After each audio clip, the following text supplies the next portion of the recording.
Tu nám môžete vidieť takú magnetickú stenu.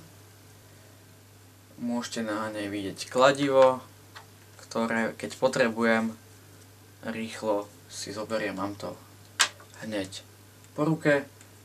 Potom nejaký kľúč, nadstaviteľný, univerzálny, nožnice na papier, rôzne šrobováky. Tu nám môžete vidieť hodiny, aj s teplomerom. Pekne som si ich olepil všelijakými nálepkami. Potom tu mám kalendár, ktorý je mimochodom z minulého roka. Pravda, že nejaký svätý obrázok, nech ma ochraňuje. Kríž, tiež nech ma ochraňuje. Potom špachtľa, ktorá je celkom nová, ešte nepoužitá. A potom nejaká metlička, štetec na keď potrebujem si niečo očistiť. Tu na stenu som si pripevnil murárske náradie, ktoré je už také staršie, ale dá sa používať. Chcel by som vám ukázať ešte vodováhy rôznych veľkostí, ktoré sa vám určite zjedú, aj keď iba jedna, ale vodováha je dosť potrebná. Potom tu máme takúto pištol, nebojte sa, nie je to zbraň, toto je silikón. Jednoducho toto dáte, ak to nepoznáte, a už iba stláčate a napríklad teda v mojom prípade silikón, ale idú tu rôzne veci dať. Tu nám môžete vidieť zveráčik, taký maličký, milý, som si ho tu pekne pripevnil o stôl. Tu na nižšie, čo poctivo schovávame, toaletný papier. Nebojte sa, nepoužívam túto miestnosť ako toaletu. Je to jednoducho, keď potrebujem rýchle niečo očistiť, tak povedal som si, že to je najlepšie riešenie. Pekne sa to točí a je tu presne také miesto na to. Tu nám máme zásuvky, nezlachnite sa, mám tam trošku neporiadok, trošku aj viac. Tu nám máme nejakú brúsku, ostríč na nože, nožnice. Potom nejaké náčinie na prichytenie. Potom v peknom obale meridlo. Nejaký zápisník na nápady. Keď chcem niečo vyrobiť, tak si to určite zapíšem, aby som to nezabudol. Nejaký meter. Ďalšie náčinie. Ďalší meter, colštok. Je to tu tak po ruke. Nejaké pravítko. Proste, keď potrebujem narysovať niečo na drevo, tak so štokom to ide naozaj ťažko. Potom tu máme takúto gumu. Odporúčam vám, je to guma. Je to duša, proste z bicykla. Odstrihnete si, ak máte nejaký defekt, odstrihnete si to. Dá sa to použiť na veľa vecí. Ja to používam konkrétne túto, keď potrebujem si dať niečo do zveráka a nechcem si to nejako poškodiť, poškrabať. Tak si to obalím a uchráni to. Potom tu máme nejaké ceruzky, nejaké už väčšie kladivo, pero, taký menší nožík, nejaké pravítko s ryskou. Potom tu máme takýto pilník.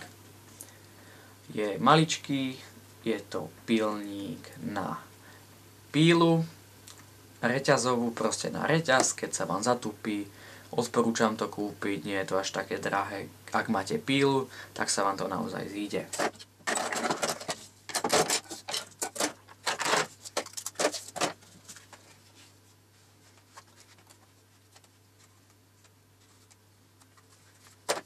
Takže v druhej zásuvke sa nachádzajú spojovacie materiály, lepidlá, lepiace pásky, môžem vám ich predstaviť, ak nejakú nepoznáte. Napríklad tu je lepidlo Herkules, je to na drevo, na savé materiály, aj papier, korok, proste také. Dobrá vec, je to dosť veľká tuba, takže vydrží. Potom tu máme takúto pásku, takú pevnú, kobercovú, naozaj drží silno. Potom tu máme obojstrannú pásku, to sa vám tiež zíde. Papierovú pásku proste na maliarské práce, ale dá sa využiť aj iným spôsobom. Potom nejaké elektrikárske pásky rôznych farieb tu mám. Potom takéto. Väčšina z nás používa na hokejku, keď potrebujú si obaliť. Tak, môžeme povedať, že to je na hokejku. To tiež také pekné, tiež sa to dá použiť na hokejku a na rôzne účely. Moc to nedrží, ale je to také drsné. Ale chvíľu to vydrží. Potom tu máme klasickú priesvitnú pásku.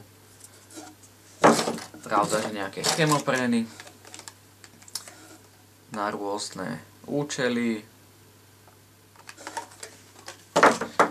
Potom tu máme takéto očka na kľúče, mám ich skutočne veľkú zbierku, keď niečo potrebujem spojiť. Nie je to iba na kľúče, dá sa to použiť na veľa iných vecí. Potom tu mám takúto peknú hliníkovú pásku. Vyzerá to naozaj nádherne, keď sa to nalepí. Iba sa to odlepí, pritlačí. Vyzerá to naozaj pekne. Potom tu máme nejaké sekundové lepidlo. Sekundovým lepidlám moc neverím. Podľa mňa moc nedržia, ale nejaké tu musím mať. A potom nejaké lepidlá na opravu defektu. Ešte tu mám nejakú takúto plastovú pásku.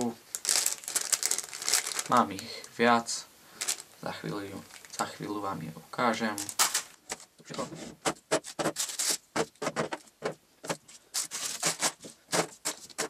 Takže v ďalšej zásuvke je naozaj obrovský neporiadok. Neodsudzujte ma za to. Je tu naozaj všeho chuť. Sú tu takéto pracovné rukavice, proste prostriedky na ochranu, rúška,